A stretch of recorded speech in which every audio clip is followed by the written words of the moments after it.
మన మన జీవితంలో మనం కొన్ని కొన్ని ప్రణాళికలు వేసుకుంటాం. ఏమని, వచ్చే సంవత్సరం అది చేస్తాను, లేకపోతే రేపు అది చేస్తాను, ఎల్లుండి అక్కడ ఉంటాను, వచ్చేవారు అక్కడ ఉంటాను, నేను ఇలా ఉండాలనుకుంటున్నాను, నేను అది చేయాలనుకుంటున్నాను అని కొన్ని కొన్ని మనం కొన్ని నిర్ణయాలు, కొన్ని ప్రణాళికలు వేసుకుంటూ ఉంటాం అన్నమాట. కానీ దేవుని అనుమతి లేకుండా మనం ఒక్క అడుగు కూడా ముందుకి వేయలేమన్నమాట. మనం ఎన్నో ఆలోచనలు దాని కొరకు ఆలోచించవచ్చు, మనం ఎన్నో ప్రణాళికలు వేసుకుండొచ్చు, దాని కొరకు మనం ఎంతో కృషి చేసి ఉండొచ్చు అన్నమాట. కానీ అది ఎవరి చేతుల్లో ఉంది? దేవుని చేతుల్లో ఉందన్నమాట. మనకి ఈ విషయం తెలియాలన్నమాట. బైబిల్ ఈ విషయాన్ని చాలా గంభీరంగా చెప్తుందన్నమాట. దేవుని అనుమతి లేకుండా ఈ భూమి మీద ఒక్క ఇంటర్ కూడా యేసు ప్రభు శిష్యులతో మాట్లాడుతుందంటే, నీ తల వెంట్రుకలు లెక్కింపబడి ఉన్నవి అన్నాడు అన్నమాట. దాని అర్థం ఏంటంటే, ఒక్కడ కూడా దేవుని అనుమతి లేకుండా భూమి మీదకి రావాలన్నమాట. ఈ సత్యాన్ని, ఈ విషయాన్ని మనం చాలా సార్లు గ్రహించాలి. మనం బైబిల్ చరిత్రలో పూర్తిగా మనం ఆలోచిస్తే, రాజులు రాజ్యరికం సింహాసనాన్ని ఎక్కాలంటే దేవుని అనుమతి కావాలి.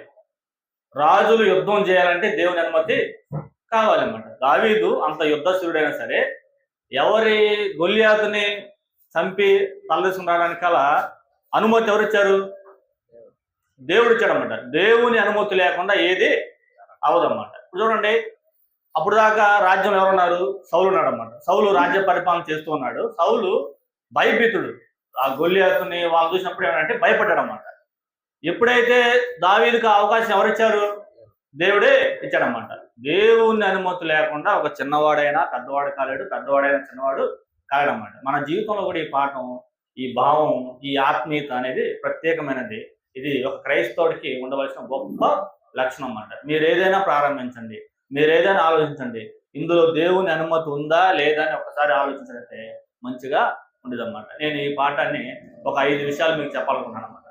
కాబట్టి రాజులు యుద్ధం చేయాలన్నా సరే ఎవరి అనుమతి కావాలి? దేవుని అనుమతి కావాలన్నమాట. ఇశ్రాయేల్ చరిత్రలో అనేక మార్లు ఇశ్రాయేలు వేరే వేరే దేశాల మీదకి యుద్ధానికి వెళ్ళారన్నమాట. కొన్నిసార్లు గెలిచారు, కొన్నిసార్లు ఓడిపోయారన్నమాట. గెలిచినప్పుడు దేవుణ్ణి అడిగి వెళ్ళారు.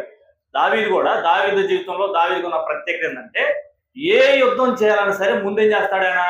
నేను ఈ పట్టణం మీద పోదునా వద్దా, పోవాలా వద్దా అంటాడన్నమాట. అంటే ఎవరి అనుమతి కావాలి? దేవుని అనుమతి కావాలన్నమాట. కానీ సౌలుకి అది లేదు, ఆ భయం లేదన్నమాట. ఎమ్మటే బలు అర్పించాడు, ఎమ్మటే ఆవేశంగా వెళ్ళి స్టార్ట్ చేశాడన్నమాట. కానీ దేవుడు ఏం చేయాలా? అనుమతి ఇచ్చాలన్నమాట. గుర్తుపెట్టుకోండి, అంటే యుద్ధం గెలసొచ్చు, కానీ తర్వాత రాజ్యరికం తీసేసి అన్నమాట. కాబట్టి ఆయన రాజుగా ఉండటానికి దేవుడు ఏం చేయాలా? అనుమతించాలన్నమాట. గుర్తుపెట్టుకోండి, ఒక రాజు, ఒక ధనవంతుడు, ఒక సేవకుడు, ఒక సేవ చేయాలన్నా ఎవరి అనుమతి కావాలి? దేవుని అనుమతి కావాలన్నమాట. మనకి బిడ్డలు కలగాలన్నా సరే ఎవరి అనుమతి కావాలి? దేవుని అనుమతి కావాలన్నమాట. మనం ఆరోగ్యంగా మంచిగా మన కుటుంబాలు స్థిరపడి ఉండాలన్నా సరే ఎవరి అనుమతి కావాలి? దేవుని అనుమతి కావాలన్నమాట. దేవుని అనుమతి లేకుండా ఈ భూమి మీద ఏది జరగదు. అది గుర్తుపెట్టుకున్నట్టే మనం పాఠంలోకి వెళ్ళాలన్నమాట. ఒక 5 సంగతులు అన్నమాట. నెబుకద్నెజరు దానియేలు గ్రంథం మనం గమనించినప్పుడు, దానియేలు గ్రంథం 4వ అధ్యాయం మనం గమనించినప్పుడు, ఒక రాజు ఉన్నాడు, మనకు తెలిసిన రాజు. బైబిల్ చరిత్రలో మనం తెలుసుకున్నాం. దానియేలు గ్రంథం 4వ అధ్యాయం మనం గమనించినప్పుడు, 4:35 మనం గమనించినప్పుడు, 4వ అధ్యాయం 35వ వచనం ఒక చదవండి.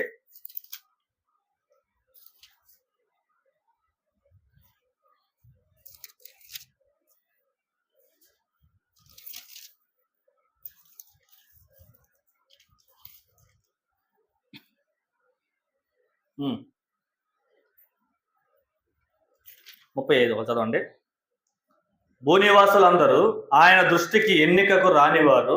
ఆయన పరలోక సేనల ఎడలను భూనివాసు ఎడలను తన చిత్తము చొప్పున జరిగించువాడు.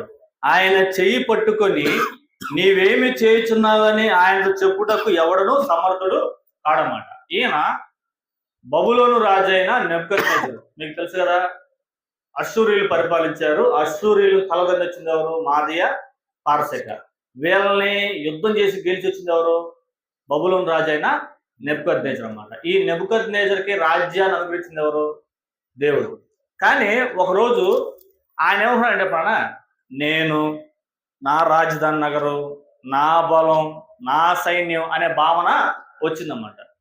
రాజుగా ఉన్న నెబుకద్నెజరుకి ఇది దేవుని అనుమతితో రాజ్యం వచ్చింది, నాకు దేవుని అనుమతిలో నేను పరిపాలించాలనే విషయం మర్చిపోయి ఆయన గర్వంతో ప్రవర్తించినప్పుడు దేవుడు ఒక వ్యాధిని పంపించినట్టు మనం చూడగలమాట. ఒకసారి 4వ అధ్యాయం మనం గమనించినప్పుడు 29 వచ్చింది చూడండి, ఒకసారి చదవండి. ఒకళ్ళు 12 నెలలు గడిచిన పిమ్మట అతడు తన రాజధాని నగరయగు బబులోను నగరయందును సంచరించుండగా రాజు బబులోనును ఈ మహా విశాల పట్టణము నా బలాధికారం ఏమొచ్చిందండి.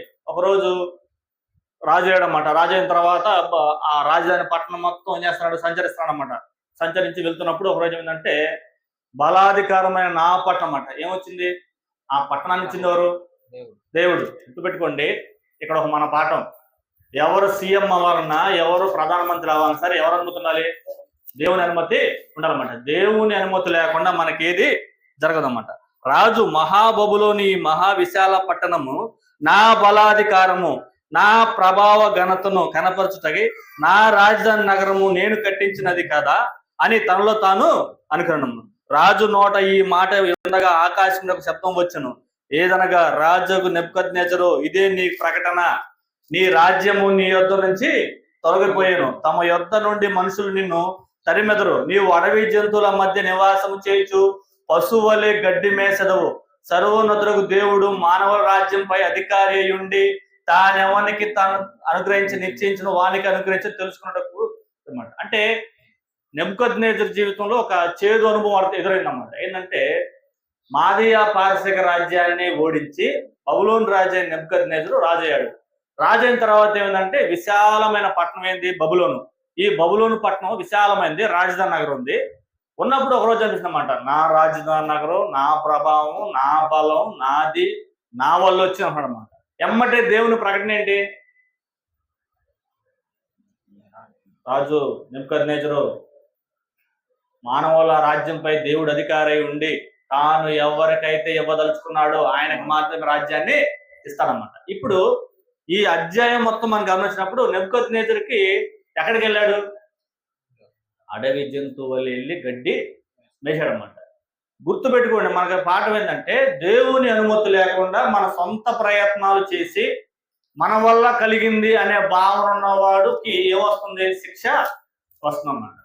ఎప్పుడైనా సరే ఏది కలిగినా సరే అది ఎవరి అనుమతి, దేవుని అనుమతితో ఎవరు రాజయ్యారు, నెబుకద్నెజరు రాజయ్యాడన్నమాట. ఆయనకు ఆ భావన ఉందండి, లేదు. ఆ భావన రావాలన్నమాట. ఏ రాజ్యంలో పరిపాలిస్తున్న రాజుకైనా సరే ఏ భావన రావాలి, దేవుడే రాజ్యాన్ని నాకు అనుగ్రహించాడు, రాజుగా ఉండటానికి అనుగ్రహించని భావన రావాలన్నమాట. అది రాలా. కానీ ఒకరోజు గడ్డి మేసాడన్నమాట. 33 గమనించినప్పుడు అతను గోళ్ళు పక్షు గోళ్ళు వంటివి నాయను, ఆ కాలం గడిచిన పిమ్మట నెబుకద్నెజరు నేను మరలా మానవ బుద్ధి గలనై నా కండ్లు ఆకాశం తట్టి ఎత్తి చిరంజీవు సర్వుడు దేవుని స్తోత్రం చేసి ఘనపరిస్థితి స్తుతించుతని, ఆయన ఆధిపత్యము చిరకాలం వరకు, ఆయన రాజ్యము తరతరములకు ఉన్నది. ఎప్పుడు వచ్చింది మాట, ముందు వచ్చిందా తర్వాత వచ్చిందా? ముందు వచ్చింది తర్వాత వచ్చిందా? ఎప్పుడు వచ్చింది? ఒక రోగం, అడవిలోకి వెళ్ళటం, అడవి పశువులు అవ్వటం, తలెత్తరానికి కూడా ఏమట్లా కళ్ళు లేవమాట. ఒక పశువు జంతువులు తయారనమాట ఎవరు, నెబుకద్నెజరు. కారణం ఏంటి, అప్పుడు దాకా ఏముంది, నాది నాది నాది అనమాట. తర్వాత దేవుడు దేవుడు దేవుడు అన్నాడు. కాబట్టి ఇక్కడ మనం ఏం నేర్చుకోవాలంటే దేవుని అనుమతి లేకుండా ఎవరు రాజ్య పరిపాలన చేయలేరు. దేవుని అనుమతి లేకుండా మన జీవితంలో గొప్ప మేలు కలుగుదన్నమాట. దేవుడు అనుమతిస్తేనే వస్తుందన్నమాట. ఉద్యోగం వచ్చినా సరే అది ఎవరు వచ్చింది, దేవుడు అనమాట. బిడ్డలకైనా సరే, వివాహం అయినా సరే, మంచి ఇల్లు కట్టుకున్నా సరే, ఇవన్నీ ఎవరు అనుమతించింది, దేవుని అనుమతితో వచ్చిందన్నమాట. మనం అనుకుంటాం కదా, యెహోవా ఇల్లు కట్టించిన కట్టువారు ప్రయాస వ్యర్థమే. ఆయన అనుకుంటే నువ్వు ఇల్లు కడతావు, లేకపోతే నీకు ఇల్లు ఉండదు, నువ్వు ఉండవు, నీ ఫ్యామిలీ ఉండదు, నీ కుటుంబం అసలు భూమి మీద నివాసం చేయదన్నమాట. తెలీదా, బైబిల్ చరిత్రలో చాలా మంది వాళ్ళకి ఏమైపోయినాయి, ఏలి కుమారులు ఏమైపోయింది, లేదు ఆకారు కుమారులు ఏమైపోయారు, అసలు భూమి మీద లేరన్నమాట. కాబట్టి యెహోవా ఇల్లు కట్టించిన దాన్ని కట్టించిన కట్టువారి ప్రయాస వ్యర్థమే. కనుక మనం ఏం గమనించాలంటే 35వ వచనం గమనించినప్పుడు భూనివాసులందరూ ఆయన దృష్టికి ఎన్నిక రానివారు అన్నమాట. గుర్తుపెట్టుకోండి, భూనివాసులందరూ అంటే రాజులు ఉండొచ్చు, అధికారులు ఉండొచ్చు, న్యాయాధిపతులు ఉండొచ్చు, ధనవంతులు ఉండొచ్చు, పేదలు ఉండొచ్చు, ఎవరైనా ఉండొచ్చు. దేవుని ముందు దేవుని దృష్టిలో మనం ఎన్నిక లేనివారు కదన్నమాట. మనకుండిద్దన్నమాట, ఫలానా గొప్పోడు, ఫలానా ఆయన, ఫలానా ధనవంతుడు, ఫలానా రిచ్ మ్యాన్, ఫలానా బిజినెస్ మ్యాన్ మనకుండిద్ది. కానీ దేవుని దృష్టిలో భూనివాసులందరూ ఆయన దృష్టికి లెక్కకు రారు. అందుకే అబ్రహాం గారు దుమ్ము ధూళిని నేను తెగించి నీ ఎదుట ప్రార్థించుతున్నాను అనే మాటలు పలికాడన్నమాట. మన భావన, మన ఆత్మీయ జీవితంలో మనం అవలంబించుకోవాల్సిన విషయం ఏంటంటే దేవుని అనుమతి లేకుండా మనకి ఏది జరగదు. అసలు నడితే మనం దేవుని దృష్టిలో అసలు ఎన్నిక రావన్నమాట. అంటే కీర్తనాకారుడు ఒక మాట అన్నమాట, ఏమని, నరపుత్రుని దర్శించుటకు వాడు ఏ పాటి వాడు, నీవు నరపుత్రుని దర్శించుటకు వాడు ఏ పాటి వాడు అంటాడన్నమాట. ఆయన వచ్చి మనల్ని పిలిచి సువార్త వలన మళ్ళీ మనల్ని పిలిచి రాజ్యంలో ఉండమన్నమాట. బైబిల్లో పాత నిబంధనలు ఏముంది, అసలు నరపుత్రుని దర్శించుటకు వాడు ఏ పాటి వాడు అంటాడన్నమాట. కానీ ఆయనే తగ్గి వచ్చి మన దగ్గరకు వచ్చి సువార్తను మనకి ప్రకటించినట్లు మనం చూడగలమాట. గమనించండి, దేవుని అనుమతి లేకుండా ఏది జరగదన్నమాట. నెబుకద్నెజర్ జీవితంలో ఒక చేదు అనుభవం ఇదన్నమాట. ఈ విషయం మనకు అర్థమైనప్పుడు మన భావన ఎలా ఉంటుంది? మీకు ఇంకో విషయం చెప్తాను, ఇంకో విషయం చెప్పి ముందుకు వెళ్తాను. 70 సంవత్సరాలు బబులోను చెరలో ఉన్నారన్నమాట. ఎవరు? ఇశ్రాయేలీయులు. 70 ఏళ్ళు దేవాలయం లేదు, 70 సంవత్సరాలు ఆరాధన లేదు, 70 సంవత్సరాలు ప్రార్థన లేదు, 70 ఏళ్ళు దేవుని ధర్మశాస్త్ర గ్రంథాన్ని ధ్యానించేవాడే లేడన్నమాట. ఇప్పుడు ఎప్పుడైతే కోరేషు ఆజ్ఞాపించినప్పుడు వెళ్ళండి దేవాలయం కట్టుకోండి అని చెప్పిన తర్వాత దేవాలయం ప్రారంభించారన్నమాట. ప్రారంభించినప్పుడు బాగానే, కానీ మధ్యలో ఆగిపోయింది. అంటే ఎవరు అనుమతి లేదు అంటే దేవుడు ఆపలేడా? దేవుని అనుమతి ఇవ్వాల. కారణం ఏమండొచ్చు? ప్రజలు ఇంకా మార్పు చెందాలి, ప్రజలు ఇంకా ఆసక్తి కావాలన్నమాట. దేవుని పని ఎవరు ఆపుతారు? సాతాను ఆపగలడా? ఆపలేడన్నమాట. దేవుని అనుమతి లేకపోతే ఏది కూడా జరగదు. మరి 70 ఏళ్ళు ఆరాధన లేదు, 70 ఏళ్ళు ప్రార్థన లేదు, 70 ఏళ్ళు ధర్మశాస్త్ర గ్రంథాన్ని ధ్యానించలేదు, అసలు 70 ఏళ్ళు యెహోవా అనే పదం దేవాలయంలో ఉచ్చరించలేదు, పస్కా పండుగ జరిగించలేదు అంటే దేవుని అనుమతి లేకుండా దేవుళ్ళు కొన్ని లెక్కలు ఉంటాయి. ఆ లెక్కలు పూర్తయితేనే దేవుడు అనుకుంటాడన్నమాట, ఇలా ఉండాలి, ఇలా ఉన్నోళ్ళే దేవాలయం పైకి వస్తారనుకుంటాడు అనమాట. అది మిస్ అయింది అనుకోండి, దేవుడు అనుమతి ఇవ్వడన్నమాట. మన జీవితంలో కూడా అదే అన్నమాట. దేవుని అనుమతి లేకుండా ఆయన ఎంత కాలమైనా ఉంటాడు, కానీ నీతి, భక్తి, ఆసక్తి లేకపోతే ఆయన అంగీకరించడన్నమాట. మనకు ఒక్కటే గుర్తన్నమాట, అనుమతి లేకుండా ఏది జరగదన్నమాట. 70 సంవత్సరాలు వాళ్ళు ఆనందంతో బయలుదేరి వచ్చారన్నమాట, మంచిగా ఆరంభించారు, కానీ దేవాలయం ఆగిపోయిందన్నమాట. అడ్డంకులు వచ్చినాయి, అడ్డంకుల వల్ల ఆగిపోయిందన్నమాట. కానీ దాని వెనకున్న పాఠాన్ని మనం గమనించినప్పుడు ఎవరు అనుమతి ఇవ్వలేదు? దేవుడు అనుమతి ఇవ్వలేదన్నమాట. అలాగే మన జీవితంలో కూడా కొన్నిసార్లు మనం ఎన్నో ప్రయత్నాలు చేస్తూ ఉంటాం, కానీ మన ప్రయత్నాలు చేసినప్పుడు అది అనుమతి రాదు, అది జరగదు. కారణం ఏంటంటే దానికి దేవుడు ఏం చేయాలా? అనుమతి ఇవ్వాలన్నమాట. అప్పుడు మనం ఏం లేకుండా జ్ఞాపకం చేసుకోవాలి, భూనివాసులందరూ ఆయన దృష్టికి ఎన్నిక రానివారు, ఆయన చిత్తం చొప్పున జరిగిస్తే ఓకే, జరిగించకపోయినా ఓకే అన్న భావంలోకి మనం రావాలన్నమాట. ఎందుకని? ఆయన అన్నిటికంటే ఎవరు? శ్రేష్ఠుడు, మహోన్నతుడు అన్నమాట. ఆయన ఇస్తే మనం పొందుకోవాలన్నమాట, లేకపోతే జరగదు. కాబట్టి దేవుని అనుమతి లేకుండా ఏ సంగతి జరగదని మనం గమనించమాట. మనిషి పెద్దవాడే ఉండొచ్చు, ధనవంతుడు ఉండొచ్చు, అధికారం ఉండొచ్చు, ఏదైనా ఉండొచ్చు అన్నమాట. దేవుని అనుమతి లేకపోతే ఒక్క అడుగు కూడా మన ముందుకి వెళ్ళన్నమాట. కోరేషు ఆజ్ఞాపించాడు, అందరూ వచ్చారు, దేవాలయానికి డబ్బులు ఇచ్చారు, కానీ దేవుని అనుమతించకపోతే ఒక్క అడుగు కూడా ముందుకి వెళ్ళకపోవచ్చు అన్నమాట. రెండో సంగతి మనం గమనిద్దాం అన్నమాట. రెండో సంగతి ఏంటంటే, బైబిల్లో విశ్వాసి, సాతాను, దేవుడు. సాతాను ఎవరి మీద పడితే వాడి మీద పోతాడా? సాతాను కూడా కొన్ని లెక్కలు ఉంటాయి. ఏమని?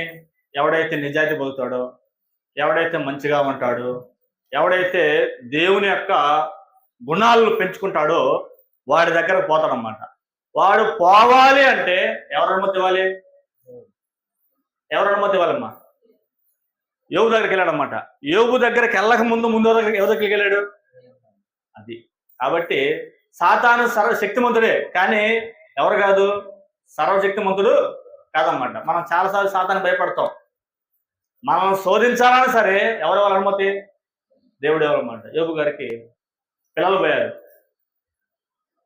ఆస్తి పోయింది, గుడ్లు, జంతువులు అన్ని పోయినాయి అన్నమాట. అనుమతి ఎవరిది? దేవుని అనుమతి. దేవుని అనుమతి లేకుండా సాతానుడు మన దగ్గరికి రాడన్నమాట. మీకు ఒక విషయం చెప్పాలన్నమాట. సాతాను ప్రతి ఒక్కడి దగ్గరికి వెళ్ళి చేయడు, శోధించడమ్మా. ఎవడైతే నీతి అనే పట్టుకుంటాడో, ఎవరైతే మంచిగా జీవించాలి, దేవుని యొక్క గుణాలను నేను పెంచుకోవాలి, దేవుని గుణాల్లో నేను పెరగాలి, నేను ప్రత్యేకంగా బ్రతకాలి అనుకున్న వాడి దగ్గరకే వస్తాడనమాట. నువ్వు సినిమాలకు వెళ్ళేవాడి దగ్గర రాడు. ఎందుకని? నువ్వు షికారులు చేసుకుంటా, నువ్వు స్వేచ్ఛగా బ్రతుకుతా ఉన్నవాడు దగ్గరికి వస్తాడు. ఆల్రెడీ అందులోనే ఉన్నాం. మళ్ళీ దానికి ఎందుకు వస్తాడు? టైం వేస్ట్ అవుతుంది అన్నమాట. ఎవరిని చెడగొట్టాలి? గర్జించు సింహం వల్ల ఎవరిని మృగుదని వస్తున్నాడు? నీతిమంతులా అనీతిమంతులా? నీతిమంతులు అన్నమాట. కాబట్టి ఈ నీతిమంతుల్ని శోధించడానికి ఎవరు పర్మిషన్ ఇవ్వాలి? దేవుడు పర్మిషన్ ఇవ్వాలన్నమాట. దేవుడు పర్మిషన్ లేకుండా సాతాను మన దగ్గరకు వచ్చి శోధింప నేరడమాట. యోబు దగ్గరకు వచ్చి యోబు చూశాడన్నమాట. కొంతకాలం ఎలా ఉన్నాడు? నీతిమంతుడు, న్యాయమంతుడు, దేవుని యందు భయభక్తులు కాబట్టి యథార్థపురుడు అన్నమాట. మళ్ళీ ఏం చేస్తున్నాడు ఆయన? కనపడ్డ భేదాలకు మొత్తం ఏం చేస్తున్నాడు? సహాయం చేస్తున్నాడు అన్నమాట. కన్యకుడు నేను అలాగూ చూసినేలా పరమందున దేవుని దృష్టికి ఆజ్ఞ ఏమవును అని అన్నాడు అన్నమాట. ఓకే, సాతాను కనిపించింది. ఓకే, నాకు దొరికిన ఐటమ్ నువ్వేరా అనుకున్నాడు అనమాట. ఎవరు? సాతాను అన్నమాట. డైరెక్ట్గా వెళ్ళిపోయాడు ఎక్కడికి? పరలోకం. అప్పుడు దేవుడు అడిగాడు అనమాట, ఎక్కడి నుంచి వచ్చావు అడిగాడు అనమాట. ఎవరు? దేవుడు. ఎవరిని? సాతాన్ని. అప్పుడు చెప్పాడు అనమాట, భూమి మీద అటు ఇటు తిరుగుతూ వచ్చాడనమాట. భూమి మీద నాకు ఒక దాసున్నాడు, గుర్తు తిరిగావా? న్యాయవంతుడు, యథార్థపరుడు, దేవుని యందు భయభక్తులు అన్నమాట. అప్పుడు ఏమన్నాడండి? ఊరకే నీ యందు భయభక్తి కలవాడాయన, నువ్వేం చేసి ఆయన చేతి పని దీవించావు. సో దేవుడు చేతి పని దీవిస్తే ఏమైంది? ఫ్యామిలీ మొత్తం ఏమైంది? మన ఫ్యామిలీ ఎదగాలంటే ముందు ఏం చేయాలి? దేవుడు అనుమతి ఇవ్వాలన్నమాట. అనుమతి ఇవ్వాలంటే చేతి పని ఏం చేయాలన్నా? దీవించాలన్నమాట. మనం ఎక్కడ చేసిన దొంగలు అక్కడే ఉన్నామంటే దేవుడు ఏం చేయాలా? అనుమతి ఇవ్వాలి. ఒకళ్ళు అనుమతి ఇచ్చినా కానీ మనం ఏం చేసుకుంటున్నాం? దాన్ని దుర్వినియోగం చేసుకుంటున్నాం అన్నమాట. ఒకసారి ఆలోచించాలన్నమాట. కాబట్టి ఈ డైరెక్ట్గా వెళ్ళిపోయాడు అన్నమాట. ఎక్కడికి వెళ్ళాడు? పరలోకం. చూడండి, ఒక భక్తుడిని కదిలించాలంటే సాతాను వెళ్ళిపోయాడు, పరలోకం వెళ్ళిపోయాడు అన్నమాట. దేవుని దగ్గరికి వెళ్ళిపోయాడు అన్నమాట. చూసావా?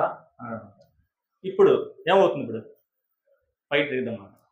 ఈ 12 ദിവസം గమనిస్తే యోబు గ్రంథం ఒకసారి వచ్చేయండి. యోబు గ్రంథం 1:12. 1:12. యోబు గ్రంథం 1:12. యెహోవా ఇదిగో అతను కలిగిన సమస్తము నీ వశంలో ఉన్నది, అతను ఏమాత్రం ఏ హాని చేయకూడదని అపవాదికి సెలవేగా వాడు యెహోవా సన్నిధి నుండి బయలు అన్నమాట. ఎవరి అనుమతితో వచ్చాడు సాతాను?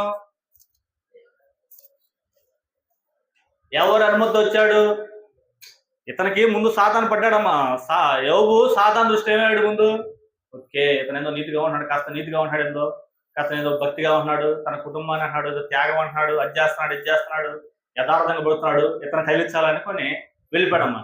అప్పుడే దేవుడు ఏం చెప్పాడు? 12 చూడండి. 12 యెహోవా ఇదిగో అతను కలిగిన సమస్తమును నీ వశం ఉన్నది, అతనికి ఏమాత్రం ఏ హాని చేయకూడదని అపవాదికి సెలవేగా వాడు యెహోవా సన్నిధి నుండి బయలు అన్నమాట. మనల్ని శోధించాలన్నా సరే ఎవరి పర్మిషన్ కావాలి? దేవుని పర్మిషన్ కావాలన్నమాట. ఇప్పుడు ఒకవేళ ఒక శోధనలో కొన్ని ఇబ్బందులు, కొన్ని ఆర్థిక ఇబ్బందులు, అనారోగ్యాలు ఇవన్నీ వచ్చినప్పుడు మనం దాన్ని ఎలా ఫీల్ అవ్వాలి? ఎలా ఫీల్ అవ్వాలి? ఇవన్నీ కూడా దేవుని అనుమతితోనే చేస్తున్నాం. ఓకే, ఇందులో సాతాను శోధన ఉండొచ్చు, లేదా ఈ లోక సంబంధమైనటువంటి కొన్ని ఉన్నాయన్నమాట, అనారోగ్యం కొన్ని ఉన్నాయన్నమాట. అవి కొన్ని భౌతిక పరమైన ఈ తినే ఫుడ్ను బట్టి మనకి ఖచ్చితంగా వస్తాయి. అలా వచ్చినా కానీ ఎవరు అనుమతి ఇచ్చారు? దానికి కూడా దేవుడు అనుమతి. కరోనా వచ్చిందమ్మా, దానికి దేవునికి సంబంధం లేదు, కానీ ఒకసారి అనుమతి ఇచ్చలేదా? దాని వెనక అనుమతి ఉందా లేదా? భూమి మీద ఏమి జరగాలన్నా సరే ఎవరు అనుమతి కావాలి? దేవుని అనుమతి. ఒక చెడ్డవాడు ఒక చెడ్డ వైరస్ కనిపెట్టినప్పుడు దేవుడు దాన్ని తీసేయచ్చు, కానీ అనుమతి ఇచ్చారంటే ప్రజల్లోకి ఏదో హెచ్చరిక చేయాలి. సో ప్రతిదాని మనకి ఏముంటుంది? దేవుని అనుమతి ఉంటుంది. దేవుడే కావాలని ఏం చేయడానా నీకు రోగాన్ని, నీకు బీపీని, నీకు షుగర్ని తెప్పించడం అన్నమాట. కాబట్టి అనుమతి ఉండేది అన్నమాట. ఎవరు అనుమతి? దేవుని అనుమతి ఉండేది. ఇప్పుడు ఏం చేయాలి మనం? ఆ బాధల్లో ఉన్నప్పుడు మనం ఏం చేయాలి? యోబు ఎలా ఉన్నాడు? యెహోవా ఇచ్చెను, యెహోవా తీసుకున్నాను అన్నమాట. పిల్లలు చనిపోయారు, అది చాలా భయంకరమైనది. వ్యాధి వచ్చింది, అది చాలా భయంకరమైనది. చిల్ల పెంకుతో గోకుంటున్నాడు అన్నమాట, అది చాలా విచారకరమైనది. భార్య దూషించింది, అది ఇంకా ఇబ్బందికరమైనది. కానీ దేవుని అనుమతికి ఆయన ఏం చేయాలా? ఎదురు చెప్పలా, సైలెంట్ గా ఉన్నాడు. యెహోవా ఇచ్చాను, యెహోవా తీసుకున్నాను, యెహోవా నామం కలుగును గాక అని అన్నాడు అన్నమాట. ఏ సందర్భంలో అన్నాడు ఆయన? మనం ఏ సందర్భంలో దేవుని స్తుతిస్తాం? మనకు అన్ని బాగున్నప్పుడు దేవుని ఏం చేస్తాం? స్తుతిస్తాం. ఆరాధనలో దేవుని ఏం చేస్తాం? స్తుతిస్తాం. బైబిల్ క్లాస్లో ఏం చేస్తాం? దేవుణ్ణి స్తుతిస్తాం. అన్ని బాగలేనప్పుడు యోబు దేవుణ్ణి స్తుతించాడు అన్నమాట. అంటే మీకు భక్తుల జీవితంలో మీరు ఖచ్చితంగా గమనిస్తే వాళ్ళు దేవుని అనుమతి కిందే పనిచేశాడు అన్నమాట. వాళ్ళకి ఈ పాఠం తెలుసు. ఏ పాఠం? దేవుని అనుమతి లేకుండా భూమి మీద ఒక ఇంటి కూడా రాదు అనే పాఠం వాళ్ళకి తెలుసు అన్నమాట. మన జీవితంలో కూడా ఏది జరిగినా సరే దేవుని అనుమతి లేకుండా ఏది జరగదని మనం గ్రహించాలన్నమాట. రెండో పాయింట్ మనం ఏం గమనించాలంటే సాతాను కూడా దేవుని అనుమతి కిందే పనిచేస్తాడు. అతను మాత్రం ఏమి చేయొద్దు అన్నాడు అన్నమాట. అంటే ఏంది? కొన్ని షరతులే పెట్టాడు అనమాట. ఏం చేయాలో కూడా ఏం చెప్పాడు? ఏం చేస్తాను, ఇది చేయొద్దు, ఈ మాత్రం చేయాలి అనమాట. శోధింప ఎక్కడ దాకా శోధించాలో అక్కడ దాకే శోధిస్తాడు అనమాట. ఎవరు? సాతాను అన్నమాట. మన స్థాయికి మించి ఏం చేయడు? శోధించడం అనమాట. యోబులాగా మన పిల్లలు చనిపోదు, యోబులాగా మనకి ఆస్తి పోదన్నమాట. మనకు అంత సీను, మన మాట చెప్పాలంటే మనకు అంత సీన్ లేదు ఇప్పుడున్న జనరేషన్. కానీ వాళ్ళు భక్తులు మంచిగా ఉన్నారన్నమాట. స్థాయిని బట్టి ఏమొస్తాయి? శ్రమలు వస్తాయి అన్నమాట. యేసుక్రీస్తు స్థాయి చాలా గొప్పది. ఇంకా అందుకే భూమి మీద ఎవ్వరు అనుభవించిన శిక్షలు ఆయనకి వచ్చినాయన్నమాట. కొరడా దెబ్బలు, శిలువ మరణం, ముళ్ళ కిరీటం, ముమ్ము, అవమానం, నిందలు, ఎన్ని వచ్చినాయన్నమాట. దేవుని అనుమతి లేకుండా ఏది చేయమాట. మీకు ఒక విషయం గుర్తుపెట్టుకోండి.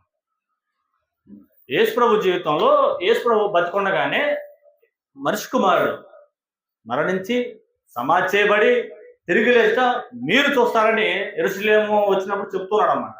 చెప్తున్నప్పుడు ఒక భక్తులు ఒక ఆయన వచ్చి అది నీకు దూరముగా కారడమాట. ఎమ్మటి ఎవరాయన? సాతానా వెనుకకు పొమ్మంట. అంటే దేవుని అనుమతిలో ఏముంది? శిలువ మరణం ఉందన్నమాట. ఆ శిలువ మరణాన్ని ఎవరిలో ప్రవేశించాడు? సాతాను పేతురులో ప్రవేశించాడన్నమాట. అది నీకు దూరమును గాక అన్నాడన్నమాట. ఎమ్మటి యేసుక్రీస్తు అన్నాడు, పేతురు నేనంటే నీకు ఎంత ఇష్టం కదా అన్నాడా? నేనంటే నీకు ఎందుకు ఎంత ఇష్టం అన్నాడా? అన్నమాట. సాతానా వెనక్కి పొమ్మన్నమాట. కాబట్టి వీళ్ళందరూ కూడా దేవుని అనుమతి కిందే పనిచేస్తారు అన్నమాట. యేసుక్రీస్తు వారు కూడా మనం గమనించినప్పుడు ఆయన 3 సార్లు ప్రార్థన చేసినప్పుడు నీ చిత్తం అయితే ఈ గిన్నె నా యొద్ద నుంచి తొలగించు, నీ చిత్తం అయితే ఈ గిన్నె నా యొద్ద నుంచి తొలగించు, నీ చిత్తం అయితే 3 సార్లు ప్రార్థన అనమాట. ఎమ్మటే రెస్పాన్స్ ఏం చేయాలా? రాలా, బలాన్ని పుంజుకొని మళ్ళీ తిరిగి వెళ్ళిపోంటారు. దేవుని అనుమతికి ఎదురు వెళ్ళకూడదు. మనం ఒక మార్గం ఎన్నుకున్నప్పుడు అది అవ్వలేదంటే దాన్ని అక్కడ వదిలిపెట్టి ఇంకా వదిలేసేయాలి అంతే. మళ్ళీ ఏం చేయాలి? ఇప్పుడు దేవుని అనుమతి కోసం ఏం చేయాలి? ప్రార్థన చేయాలన్నమాట. ఇప్పుడు దేవాలయం ఆగిపోయింది, వేరే వాళ్ళు చాపేశారు, వీళ్ళు ఇంకా ఏమన్నారంటే ఇంకా సమయం రాలేదు, యెహోవా బంధనం కట్టడానికి సమయం రాలేదు అంటూ ఉన్నారన్నమాట. మళ్ళీ జకర్యా, మళ్ళీ హగ్గయి వచ్చి వాళ్ళని ప్రోత్సహించి మందిర పునాది వేయించి మళ్ళీ దేవాలయాన్ని కట్టేసినట్టుగా మళ్ళీ వాళ్ళు పురికెళ్ళిపోయారన్నమాట. కాబట్టి దేవుని అనుమతి కోసం ప్రార్థన చేయాలన్నమాట. తర్వాత వచ్చింది, ఎవరి అనుమతి వచ్చింది? దేవుని అనుమతి వచ్చిందన్నమాట. వచ్చినప్పుడు ప్రవక్తలు వచ్చారు. వాళ్ళు వచ్చి జెరుబ్బాబెల్ నాయకత్వంలో మళ్ళీ దేవాలయం కట్టబడింది. మళ్ళీ ప్రశాంతంగా దేవుని ఆరాధించుకుంటూ ఉన్న కాలం జరిగిందన్నమాట. కాబట్టి దేవుని అనుమతి, ఆయన ఆపాడు, మళ్ళీ ఆయనే కట్టించాడన్నమాట. ఆయనే బాగు చేస్తాడు, ఆయనే స్వస్థపరుస్తాడు, ఆయనే మనకి కొడతాడు, ఆయనే స్వస్థపరుస్తాడు అన్నమాట. అది గమనించి మనం ముందుకి ఈ పాఠంలోకి వెళ్ళాలన్నమాట. 2 సంగతులు మనం ఆలోచించాం. 3వ సంగతి ఈరోజు మనం ఆలోచించాలన్నమాట. ఇంకో విషయం ఏంటంటే మన జీవితంలో కూడా దేవుని అనుమతి ఉన్నప్పుడు కొన్నిసార్లు మన మార్గాలు ఏమవుతాయంటే మోసుకుపోతాయి. మన మార్గాలు ఏంటంటే మోసుకుపోతాయి అన్నమాట. ఇప్పుడు ఒక ఎగ్జాంపుల్ చెప్తున్నా. యేసయ్య గారి జీవితంలో ఆయన ఏ తప్పు చేయలేదు, ఆమె ప్రేరేపించి ఉందన్నమాట. ఇక అప్పుడు దాకా వేరే స్థితిలో ఉన్న ఆయన ఒక చిన్నగా మంచిగా వచ్చాడనమాట. మంచిగా వచ్చి ఆ రాజనగరంలో మంచిగా ఎదుగుతూ ఉన్నాడు. ఈ లోపు ఏమొచ్చింది, తను నీతి అనే ఆయుధాన్ని పట్టుకున్నాడు అనమాట. ఎప్పుడైతే గుర్తుపెట్టుకోండి, నీతి అనే ఆయుధాన్ని పట్టుకున్న వాడికి ఏంటి శ్రమలు, నీతి అనే ఆయుధాన్ని పట్టుకున్న వాడికి కష్టాలు అన్నమాట. అలా పట్టుకున్నప్పుడు ఆ స్త్రీ వచ్చి ప్రేరేపించి ఇబ్బంది పెట్టిందన్నమాట. ఇబ్బంది పెట్టినప్పుడు ఏమయ్యాడు, ఎమ్మటే వచ్చి వాళ్ళ ఆయన వచ్చినప్పుడు ఇలా జరిగింది నన్ను యేసేపు ఇలా చేసినప్పుడు తీసుకెళ్ళి ఎక్కడ వేశారు, చెరసాల్లో వేశారు అనమాట. 2 ఏళ్ళు అన్నలు అమ్మేశారు, 2 సంవత్సరాలు చెరసాలు అమ్మించారు అన్నమాట. 2 ఏళ్ళు రాజులు బందీగా ఉండే చెరసాల్లో ఆయన్ని, మీరు చదువుకోండి, ఆదికాండం 39 అధ్యాయం అనమాట. రాజులు బందీగా ఉండే చెరసాల్లో ఎవరిని వేశారు, యోసేపు వేశారు అనమాట. కానీ యోసేపుకి అక్కడ కూడా దేవుని కటాక్షం ఉంది. అంటే కొన్నిసార్లు ఆ మూసి ఉన్న ద్వారాలు ఇక వీడి పని అయిపోయింది, ఇతని జీవితం అయిపోయింది, ఇతని కుటుంబం అయిపోయింది, ఇతని పరిస్థితి అయిపోయింది అన్నప్పుడు ఒక్కసారి గనక దేవుడు అనుమతించాడా, ఎక్కడున్నాడు ఆయన, చెరసాలలో ఉన్నాడు అనమాట. 2 ఏళ్ళు ఉన్నాడు అనమాట. ఇప్పుడు తర్వాత ఎమ్మటి ఎక్కడికి వెళ్ళాడు, కళ చెప్పటం, కళ యొక్క భావం చెప్పటం, ఐగుప్తు కరువు చెప్పటం, ఫరో తర్వాత ఫరో దగ్గర అధికారి అయ్యాడనమాట. ఇదంతా ఎవరు అండర్లో పనిచేస్తుంది, మొత్తం ఎవరి చేతిలో మొత్తం, దేవుని అనుమతి. ఆయన అనుమతి ఉంటే ఏమైనా చేయగలమాట. ఒక్కోసారి అనిపించచ్చు మనకు కూడా, ఏంది ఎంత చేస్తున్నా ఇది చేస్తున్నా రాదు, మన ఫ్యామిలీ ఎదగదు, ఆర్థిక ఇబ్బందులు, కష్టాలు, అనారోగ్యం అయ్యుండొచ్చు, కానీ దేవుని అనుమతి ఉంటే ఏమైంది. కాబట్టి కొందరికి ఎమ్మటి అవ్వపోయినప్పుడు ఏం చేయాలి, అనుమతి కోసం ప్రార్థన చేయాలన్నమాట. బైబిల్లో ఒక మాట ఉందన్నమాట, యెషయా గ్రంథంలో ఒక ప్రవచనం ఉందన్నమాట. యెహోవా కొరకు ఎదురు చూచేవారు నూతన బలం పొందుదురు. ఎలాంటి బలం అని చెప్పాడు అక్కడ అంటే, పక్షిరాజు, మీరు చదవండి, మీరు పక్షి గురించి చదవండి, గద్ద గురించి చదవనమాట. పక్షి తన చివరి కాలంలో, అయితే తన దేహం ఒకసారి అయిపోయే కాలంలో అది ఇక్కడ ఏం పని చేయదు, ఎవరితో మాట్లాడదు, ఎక్కడికో వెళ్ళిపోయింది, సైలెంట్గా ఉంటుంది అన్నమాట. ఏం చేయదు, అసలు ఎవరు కనపడదన్నమాట. మొత్తం కుండ్లు పడి ఇది చేసి మొత్తం రెక్కలు మొత్తం ఊడిపోయి నడవలేకూడదన్నమాట. కానీ కొంతకాలమే, దాని తర్వాత వచ్చే దేహం చూస్తే ఎంత కిందకి వెళ్ళిందో అంతకన్నా డబుల్ పైకి వెళ్ళింది. అప్పుడు చెప్పాడన్నమాట, అంటే పక్షిరాజు యవనం వల్ల నీ యవనం కొత్తది అవుతుంది కనుక యెహోవా కొరకు కనిపెట్టుకున్న వాళ్ళారా అన్నాడు. కాబట్టి మనం ఏం చేయాలి, మన జీవితంలో ఏదైనా సరే మనం ఒక మార్గం అనుకున్నప్పుడు, నువ్వు సేవ చేస్తావా, నీ కుటుంబాన్ని పోషిస్తావా, మంచి ఉద్యోగం చేస్తావా, లేదా వ్యాపారం చేస్తావా, లేకపోతే ఇంకొకటి చేస్తావా, నువ్వు దేవుని కుమారుడిగా పెరుగుతున్న క్రమంలో నువ్వేం చేసినా సరే ఎవరి మార్గం ఉండాలి, లేదా ఎవరి అనుమతి ఉండాలి, దేవుని అనుమతి ఉండాలి. లేదా ప్రాబ్లమ్స్ ఉంది, లేదా ఇబ్బందులు ఉన్నాయి, లేదా కష్టాలు ఉన్నాయి, అప్పుడు ఏం చేయాలి, ఎవరి అనుమతి కోసం ప్రార్థన చేయాలి, దేవుని అనుమతి కోసం మనం ప్రార్థన అనమాట. ఒకసారి యెషయా గ్రంథం చదవండి, ఒకసారి 40వ అధ్యాయం మనం గమనించినప్పుడు 31వ వచనం, యెషయా గ్రంథం 40వ అధ్యాయం 31వ వచనం మనం గమనించినప్పుడు ఈ లేఖనం మనకి అర్థమవుతుంది అన్నమాట. యెషయా గ్రంథము 40వ అధ్యాయము 31వ వచనం మనం గమనించినప్పుడు,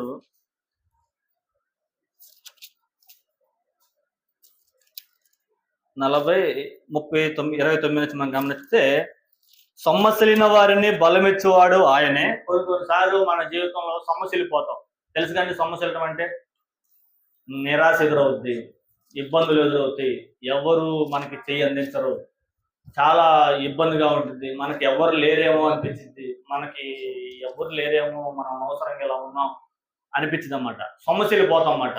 ఏ దిక్కు లేనప్పుడు మనం అలా ఉంటాం అన్నమాట. ఇప్పుడు మనం గనక దేవుని తట్టు తిరిగితే, అంటే ఒక మాట చెప్పాలంటే మనం ఎప్పుడు దేవుని ఆశ్రయించాలి, కానీ కొందరు మనుషులను ఆశ్రయించి సొమ్మసిలుతాం అని తెచ్చుకుంటారు అన్నమాట. ఆ సొమ్మసిలిన వారికి బలమిచ్చేవాడు ఆయనే, శక్తిహీనులకు బలాభివృద్ధి కలుగు చేయవాడు ఆయనే. కొన్నిసార్లు మీరు గమనిస్తే, కొందరు అంటే ప్రారంభంలో పాటలు పాడటానికి వాళ్ళకి శక్తి చాలదు, ప్రారంభంలో వాక్యం చెప్పడానికి వాళ్ళ శక్తి చాలదన్నమాట. ఈ బలహీనత, అదే ఆత్మ సంబంధమైన బలహీనత అయినా, భౌతిక సంబంధమైన బలహీనత అయినా, అనారోగ్యమైనా, అదే దేవుని పనిలో బలహీనత అయినా, ఏదైనా సరే ఆ బలాన్ని నుంచి ఎవరు, దేవుడు అన్నమాట. అప్పుడు మనిషి ఏం చేయాలంటే, తండ్రి నేను ఇంత పెద్ద ఆ పని చేయబోతున్నాను, నాకు శక్తిని అనుగ్రహించు అని దేవుని ఏం చేయాలి, ప్రార్థన చేయాలన్నమాట. అంటే ముందు మనం దేవుని ఏం చేయాలి, దేవుని అనుమతి కోసం ఏం చేయాలి, ప్రార్థన చేయాలన్నమాట.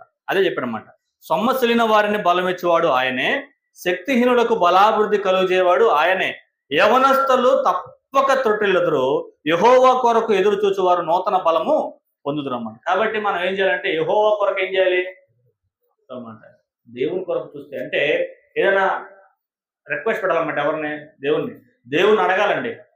దేవుని అడగకుండా ఏమి అవదన్నమాట. అన్న అడిగింది దేవుణ్ణి అన్నమాట, సంసోను వాళ్ళ అమ్మ అడిగింది దేవుణ్ణి అన్నమాట. కాబట్టి అడగాలన్నమాట. దేవుణ్ణి అడుగుతూనే ఉండాలన్నమాట. ఇప్పుడు లోకాసువార్తలో ఒక ఉపమానం ఉందన్నమాట. ఒక పేద విధవరాలు ఒక రాజు దగ్గరికి వెళ్ళి మాటి మాటికి వెళ్ళి అడిగిద్దంట. మాటి మాటికి వెళ్ళి ప్రతిరోజు కుదరదు కుదరదు కుదరదు సరే పద్దాకలు వెళ్ళి అడుగుతుందన్నమాట. ఒకరోజు విసుకొచ్చి ఆయన చేశారన్నమాట. అప్పుడు యేసు చెప్పాడన్నమాట, ఆ ఉపమానం ఒక భావం ఏంటంటే మీరు నిత్యము ప్రార్థన చేయడం అని ఆయన ఈ ఉపమానం మీకు చెప్పానన్నమాట. అలాగనే దేవుని పద్దాకలు ఏం చేయకూడదు, ఇసికూడదు. ప్రార్థన చేయడం మన బాధ్యత. మనం ప్రార్థన చేయాలి. ఏదైనా మంచిది అన్నప్పుడు ఆయన నీ అనుమతి లేకుండా ఈ భూమి మీద ఏది జరగదు, తండ్రి అనుమతించు, ఇదిగో మేము ప్రార్థించున్నాం, దీనివల్ల మేము ఇది చేస్తాం అని దేవుని ఏం చేయాలి, ప్రార్థన చేయాలన్నమాట. ప్రార్థన చేసి దేవుని అనుమతి ఇవ్వాలన్నమాట. 10 మంది శిష్యులు సువార్త సేవకు వస్తామన్నమాట. యేసుక్రీస్తు 10 మందిని పిలిచి నీట్గా బాగా చెప్పారన్నమాట. పాము వలె వివేకములు, పాముల నిష్కటంగా ఉండండి, జాగ్రత్తలు అంటే మీరు ఎవడైతే మంచివాడై ఉంటాడో వాడింటికే పొమ్మని చెప్పమాట. ఎక్కడ పడితే అక్కడ బాగూడదు. వాక్యం విన్నోడి దగ్గర చెప్పాడు, మీరు ఒక పట్టణం వెళ్ళారు, వాళ్ళు ఏమో దూషిస్తున్నారు, ఏం చేయాలి ఇప్పుడు, కాళ్ళు దులుపుకొని కాళ్ళు దుమ్మాడు వదిలేసి వెళ్ళమాట. మనమేమో ఆడికే పోతాం. మనమే శత్రువు అవుతున్నాడు అన్నమాట. ఆడ ఏమని వెరైటీగా వస్తున్నాడు శత్రువు అన్నమాట. మనం ఆడికే వెళ్ళి చెప్పడం ఎవరి లక్షణం అది, గొడవను రెచ్చగొడుతున్నాం అన్నమాట. అంటే పౌలు తెలీదా, యేసుక్రీస్తు తెలీదా, యేసుక్రీస్తు వారిని అంతా సొక్కబడుతున్నారు. ఇక్కడే ఉన్నాడా వెళ్ళిపోయాడా, ఎదురు మాట్లాడా వెళ్ళిపోయాడా. ఇక్కడ దేవుని అనుమతి లేదు, ఇక్కడ ప్రజలు మంచోళ్ళు కాదు, మన పని మనం చేసుకొని వెళ్ళిపోయాడన్నమాట. యేసుక్రీస్తు కంటే గొప్పవాడు మనం కాదన్నమాట. కాబట్టి దేవుని అనుమతులు అన్నీ పనిచేస్తూ ఉన్నాయి.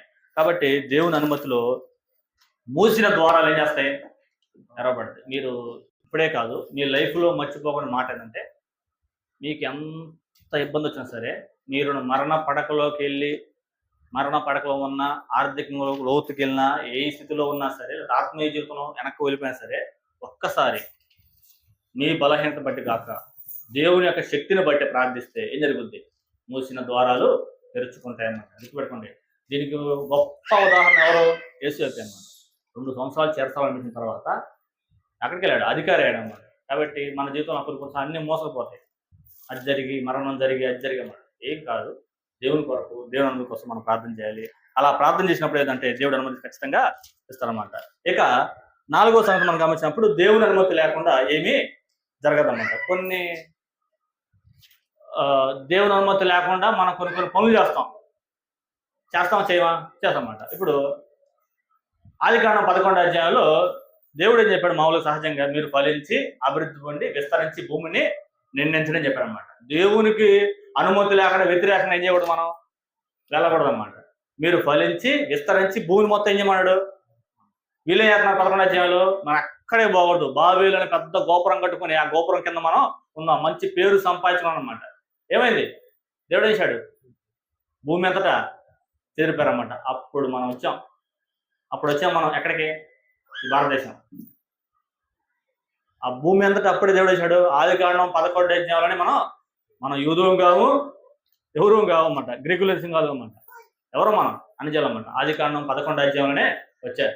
ఇంకొక మాట మనం చెప్పాలంటే, అబ్రహాం గారి కన్నా ముందే ఎవరు, బీజం, ఇండియా బీజం. అబ్రహాం గారి కన్నా ముందే ఎవరు వచ్చాం మనం వచ్చామన్నమాట. మనం అంటే ఇండియాలో అన్నమాట. భూమి అంతటా దేవుని అంటే చెదరగొట్టాడు అన్నమాట.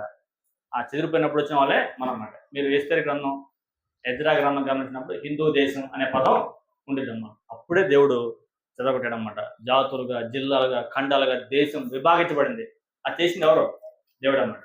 కాబట్టి దేవుని అనుమతి లేకుండా మనం వ్యతిరేక ప్రయత్నాలు అన్నమాట ఒకవేళ చేసినా కానీ ఏమవుతాయి, విఫలమవుతుంది. దేవుని సేవ చేయడానికి దేవుని అనుమతి లేదు, నువ్వు పద్దాలు చేస్తున్నావు, ఫెయిల్ అవుతావా పాస్ అవుతావా, ఫెయిల్ అవుతావు పాస్ అవుతావండి, ఫెయిల్ అవుతామన్నమాట. దేవుని అనుమతి లేకుండా వ్యాపారం, దేవుని అనుమతి లేకుండా ఇల్లు. ఇంకా మనం చదువుకున్నాం కదా, యెహోవా ఇల్లు కట్టించినాడు అలా దాని కట్టువారి వేస వ్యర్థమని చెప్పామన్నమాట. ఒకవేళ దేవుని అనుమతి లేదు ఇల్లు కట్టడానికి, ఏమైంది మధ్యలో, ఏమైంది, ఆగిపోయింది అన్నమాట. అనుమతి పెళ్ళి, వివాహం అన్నీ కూడా దేవుని అనుమతి కిందే ఉన్నాయి. ప్రార్థన చేసుకొని ప్రతిదీ కూడా దేవునికి ప్రార్థన చేసి జరగాలి. ప్రార్థన చేయకుండా జరిగితే మనం చాలా ఇబ్బందులు పడతాం అన్నమాట. కాబట్టి ఆలోచించండి, దేవుని అనుమతి లేకుండా ఏమీ జరగదు. మళ్ళీ ఏం చెప్పింది చెప్పండి ఒకసారి. ఫస్ట్ ఏంటిది? దేవుని అనుమతి లేకుండా ఏది. 2, సాతాను కూడా దేవుని అనుమతి కిందే పనిచేస్తాడు. 3 సంగతి ఏం చెప్పాను? దేవుని అనుమతి ఉన్నప్పుడు మూసిపోయిన ద్వారాలు కూడా ఏమవుతాయి? తెరపడమాట. 4వ సంగతి ఏంటంటే దేవుని అనుమతికి ఇవ్వకుండా మనం వ్యతిరేకంగా ఏం చేయకూడదు. అంటే మనం అంటాం కదా, వీడు మూర్ఖుడురా, వీడిదిరా. ఇప్పుడు సౌలు ఉన్నాడు. సౌలు చరిత్రలో సౌలు అనేక ప్రాంతాలు వద్దు అన్నా వెళ్ళిపోయాడు. కానీ దావీదు అలా దావీదు కొన్నిసార్లు వద్దన్నప్పుడు ఏం చేశాడు? ఇశ్రాయేలుని లెక్కించాడు అన్నమాట. ఏమైంది? ఇశ్రాయేలు ఇబ్బంది పడ్డాడు, దావీదు ఇబ్బంది పడ్డాడు, చాలా ఇబ్బంది జరిగిందన్నమాట. దేవుని అనుమతి లేకుండా అనవసరమైన వాటికి తలదూరిస్తే ఏమవుద్ది? విఫలమే వచ్చిందన్నమాట, నాశనమే వచ్చిందన్నమాట. కాబట్టి దేవుని అనుమతి లేకుండా మనిషి ప్రయత్నాలు చేసినప్పుడు మనకేమవుతుందంటే నాశనమే వచ్చిందన్నమాట. ఇప్పుడు ఒక క్రైస్తవుడు రాజకీయ పార్టీ పెట్టొచ్చా? రాజుల కొరకు, ప్రధానుల కొరకు ప్రార్థన చేయమని అది చేయాలి అంతే. అదే దేవుని అనుమతి అంతే. కానీ ఒక క్రైస్తవుడు రాజకీయ పార్టీ పెట్టి నేను అది చేస్తా, నేను ఇది చేస్తా అని చెప్పి యాక్షన్ చేసి పోయి కొట్టించుకొని బీడ్తో కొట్టించుకొని ఏం చేస్తున్నారు? నేను ఎమ్మెల్యే అవుతా, ఎంపీ ఎవరు దేవుని సేవ చేయడం దేవుని అనుమతి. ఇంకా అనవసరమైన అర్థం చేయడానా? ఎవరు పడితే దేవుని కుమారులే రాజ్య పరిపాలన చేపాడానా? ఆత్మ సంబంధమైన రాజ్యంలో పరిపాలన చేపిస్తాడు. భౌతిక సంబంధమైన రాజ్యంలో ఎవరు అనుకుంటాడు? భౌతికమైన మనుషులనే అనుకుంటాడు అన్నమాట. ఆత్మ సంబంధించి మన రాజ్యం ఏంది? నా రాజ్యం ఈ లోక సంబంధమైంది కాదన్నమాట. ఈ సమస్య ఎవరికి వచ్చింది? పేతురికి, యేసుప్రభుకేనో పిలాతుకు వచ్చిందన్నమాట. ఆయన అడిగాడు, నువ్వు రాజువా? అవును రాజునే. నా రాజ్యం ఈ లోక సంబంధి. ఓకే. అప్పుడు పిలాతు ఏమాడు? ఓకే, ఈ రాజ్యం ఈ లోక సంబంధం మాకేం ప్రాబ్లం అన్నాడు అన్నమాట. ఒకవేళ నా రాజ్యం ఈ లోక సంబంధం అమ్మటి పిలాతు ఏమయ్యాడు? అక్కడే చంపించాడు అన్నమాట. కాబట్టి ఆలోచించండి, దేవుని అనుమతి లేకుండా ఏది జరగదు. దేవుని అనుమతి లేనప్పుడు మనిషి ప్రయత్నాలు ఏమిటంటే విఫలమవుతూ ఉంటాయి అన్నమాట. దేవుని అనుమతి కోసం వేచి ఉండటం, ప్రార్థించటం క్రైస్తవుని యొక్క మంచి వైఖరి అన్నమాట. కాబట్టి మనం ఏం చేద్దామంటే, మీరు వివాహం కాని వాళ్ళు వివాహం కొరకు ఏం చేయాలి? దేవుని అనుమతి కోరాలన్నమాట. ఉద్యోగం చేస్తున్న వారు ఉద్యోగంలో మంచిగా పైకి వెళ్ళడానికి ఏం చేయాలి? దేవుని అనుమతి కావాలన్నమాట. ఇక ఆత్మ సంబంధ జీవితంలో కానీ, భౌతిక సంబంధ జీవితంలో కానీ ఏదైనా సరే ఒక విషయాన్ని, లేకపోతే ఒక పాటలు పాడటం కానీ, లేకపోతే నడిపించడం కానీ, దేవుని సేవ చేయడం కానీ, లేకపోతే మంచిగా ఉండటం కానీ, అది ఏదైనా సరే, ఇల్లు కట్టుకోవడం కానీ, పిల్లల చదువు విషయం కానీ, ఏదైనా సరే మంచిగా ఉండటం వల్ల అప్పుడు దాని కొరకు మనం ఏం చేయాలి? దేవుని కోసం ప్రార్థన చేయాలన్నమాట. దేవుని అనుమతి లేకుండా యేసుక్రీస్తు ఒక మాట చెప్పారన్నమాట, మీ తల వెంట్రుకలు లెక్కింపబడి ఉన్నాయి. అది మీకు చిన్నగా అనిపించవచ్చు, అది చాలా గొప్ప మాట. సహజంగా ఇప్పుడు ఏంది, మనం స్నానం చేసి తినిపోతున్నాయి, చాలా పోతున్నాయి అన్నమాట. అనుమతి ఇచ్చాడు కాబట్టి పోతున్నాయి. కాబట్టి ఆలోచించండి.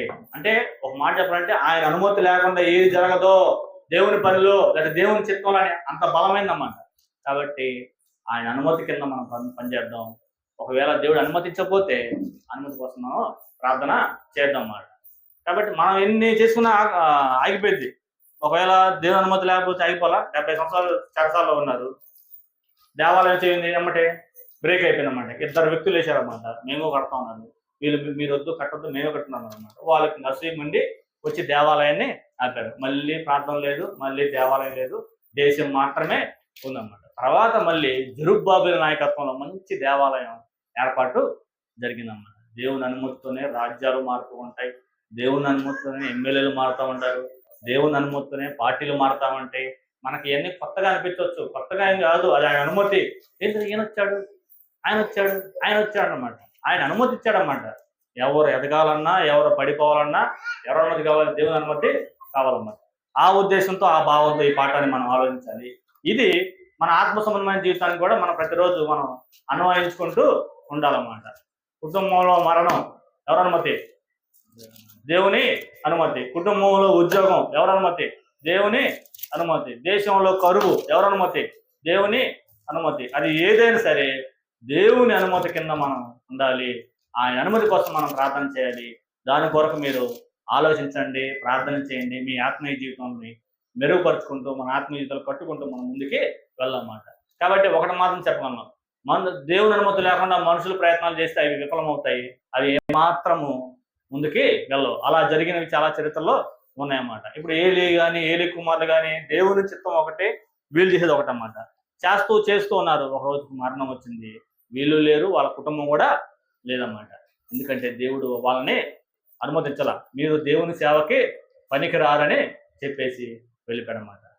నిజాయితీ, నీతి ఎన్ని మనం పడుకున్నప్పుడు దేవుడు మనకు కొద్దిగా లేట్ అయినా మనకి అన్ని ఇస్తాడనమాట. మనందరం కూడా ఆయన అనుమతి కింద పనిచేసి ఆయన చిత్తానుసారంగా బతకాలని కోరుకుంటూ నాకు ఇచ్చిన అవకాశాన్ని బట్టి మీ అందరికి కూడా ప్రత్యేకంగా చూసుకుంటూ ఈ పాఠాన్ని నేను ముగిస్తూ సహోదరులకు సమయాన్ని అప్పగిస్తున్నాను. సహోదరులు వచ్చి ఈ ప్రభాత భోజన కార్యక్రమం మిగతా కార్యక్రమం నడిపించవలసిన వారిని ఆహ్వానిస్తూ ఉన్నాం.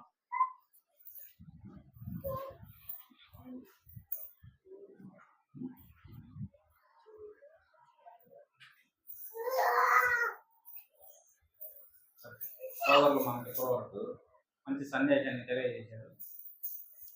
జాగ్రత్తగా ఆలోచించి నిజంగా మనం చేసే ముందు దేవుడిని అడుగుతున్నాం లేదా, దేవుడు అనుమతి కోసం ఏదో చూస్తున్నాం లేదా అని ఆలోచిస్తున్నాం. జాగ్రత్తగా ఆయన యొక్క మార్గాల్లో ముందుకు కొనసాగాలని ప్రేమపూర్వకం కోరుకుంటూ ప్రభాత భోజన కార్యక్రమం జరిగించుకున్నాండి. కొరింథీయులకు రాసిన మొదటి పత్రిక 11వ అధ్యాయం